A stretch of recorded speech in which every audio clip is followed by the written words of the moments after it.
സത്യം പറഞ്ഞാൽ ജാസ്മിൻ്റെയും ജിൻഡോയുടെയും വഴക്കുള്ള ആ പ്രൊമോ കണ്ട് ചിരിച്ച് ഊപ്പാടിളകി. അതായത് ജാസ്മിൻ മൈക്ക് മാറ്റി വെച്ച് ഗബ്രിയോട് സംസാരിച്ചുകൊണ്ട് സോഫ സെറ്റിൽ കിടക്കുന്നു. ഒരിക്കലും നിങ്ങൾക്കറിയാം ജിൻഡോ ഇത് കണ്ടാൽ സമ്മതിക്കില്ല.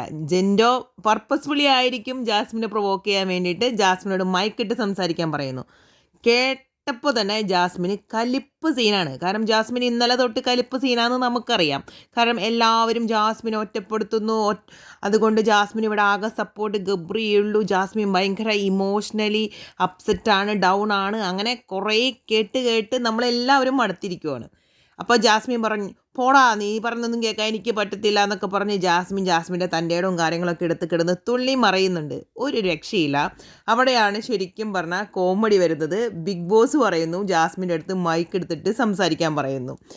ചമ്മി നാറി എന്ന് പറയണ്ട, ഇത് കേട്ട വഴി ജിൻഡോ അവിടെ ഇരുന്ന് വീണ്ടും കമൻസും കാര്യങ്ങളും ശരിക്കും ചിരി വരും എന്ന് പറഞ്ഞാൽ ജിൻഡോ അവിടെ കിടന്ന് കൂവുന്നുണ്ട്. ഒരു പരിധി വരെ ജിൻഡോ ആ മൈക്കെടുത്തിടാൻ പറയുമ്പോൾ ജിൻഡോ ചിലപ്പോൾ കുറച്ച് ഒച്ചത്തിൽ തന്നെയാണ് പറഞ്ഞത്. അപ്പോൾ അത് ജിൻഡോൻ്റെ സൈഡിൽ നിന്ന് നോക്കുവാണെങ്കിലും അത്ര ശരിയായില്ല. മേ ബി ജാസ്മിനോട് നൈസായി പറഞ്ഞെങ്കിൽ ജാസ്മിൻ അത്രയ്ക്കും ഫീൽ ചെയ്യില്ലായിരുന്നു, അത്രയ്ക്കും ഒച്ചെടുക്കില്ലായിരുന്നു. എനിവേ ആ സീൻ ആ പ്രൊമോയിൽ കാണിക്കുമ്പോൾ ഭയങ്കര കോമഡിയാണ്.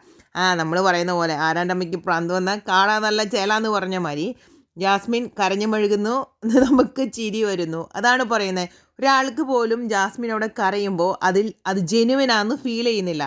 ആർക്കും ജാസ്മിനെ സപ്പോർട്ട് ചെയ്യാൻ തോന്നുന്നില്ല. കാരണം ജാസ്മിൻ ഇതുവരെ കളിച്ചത് ഉടായ്പ് ഗെയിമാന്നുള്ളത് നമുക്ക് എല്ലാവർക്കും അറിയാം.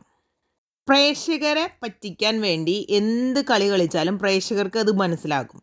പക്ഷേ ജാസ്മിനും ഗബ്രിയും അവിടെ പോകുന്നു, ഈ വക കോപ്രായത്തരങ്ങൾ കാണിക്കുന്നു. പിന്നീട് അത് ഒരു സീരിയസ് ആകുന്നുണ്ടോ എന്ന് അവർ പോലും ഡൗട്ട് അടിക്കുന്ന ഒരു സിറ്റുവേഷൻ. ജാസ്മിൻ പറയുന്നുണ്ട് എല്ലാം പിടിച്ചു വെക്കുകയാണ് എന്ന് പറയുന്നുണ്ട്. കൂടുതലും നമുക്ക് ജാസ്മിനെ അല്ലെങ്കിൽ ഗബ്രിയെ അംഗീകരിക്കാൻ കഴിയാത്തത് നമുക്ക് കുറേ കാര്യങ്ങൾ, നമ്മൾ കുറേ വീഡിയോസും കാര്യങ്ങളും ജാസ്മിൻ്റെ പേഴ്സണൽ കാര്യങ്ങളൊക്കെ നമ്മൾ പുറത്തു നിന്ന് അറിയുന്നുണ്ട്. പല വീഡിയോസിലൂടെ എന്താണ് ജാസ്മിൻ ബിഗ് ബോസിൽ പോകുന്നതിന് മുമ്പുള്ള സിറ്റുവേഷൻസ്, ഇതെല്ലാം ഓഡിയൻസിന് ഒരു പരിധി വരെ പല വീഡിയോസും ന്യൂസിലൂടെയും അറിയാൻ കഴിഞ്ഞിട്ടുണ്ട്. സോ ഇതെല്ലാം അറിയുന്ന ഓഡിയൻസ് ഓട്ടോമാറ്റിക്കലി ജാസ്മിൻ എന്തു പറഞ്ഞാലും ജാസ്മിൻ ഈ കാണിച്ചു കൊടുക്കുന്ന കാര്യങ്ങളെ ഒരിക്കലും ന്യായീകരിച്ചുകൊണ്ട് തലയ്ക്കകത്ത് എന്തെങ്കിലുമുള്ള ആളുകൾ ആരും ജാസ്മിനെ സപ്പോർട്ട് ചെയ്യില്ല. കാരണം ജാസ്മിൻ ചെയ്യുന്നൊരു ചതിയാണ്, വഞ്ചനയാണ്. അങ്ങനെ തന്നെ നമുക്ക് കരുതാൻ കഴിയത്തുള്ളൂ. ഒരാളുമായി റിലേഷൻഷിപ്പ് ഉണ്ടായിരുന്നു എന്ന് പറയുന്നു, കമ്മിറ്റഡ് ആണെന്ന് പറയുന്നു. അത് കഴിഞ്ഞിട്ട് ഒരു ദിവസത്തിൻ്റെ പരിചയത്തിൽ, കാരണം അവർ ചെന്ന് പിറ്റേ ദിവസം തന്നെ സെറ്റായി കെട്ടിപ്പിടുത്തങ്ങളൊക്കെ തുടങ്ങിയതാണ്. ആ ഒറ്റ ദിവസത്തിൻ്റെ പരിചയത്തിലാണ് ഈ കാണിച്ചു കൂട്ടുന്നതൊന്നും.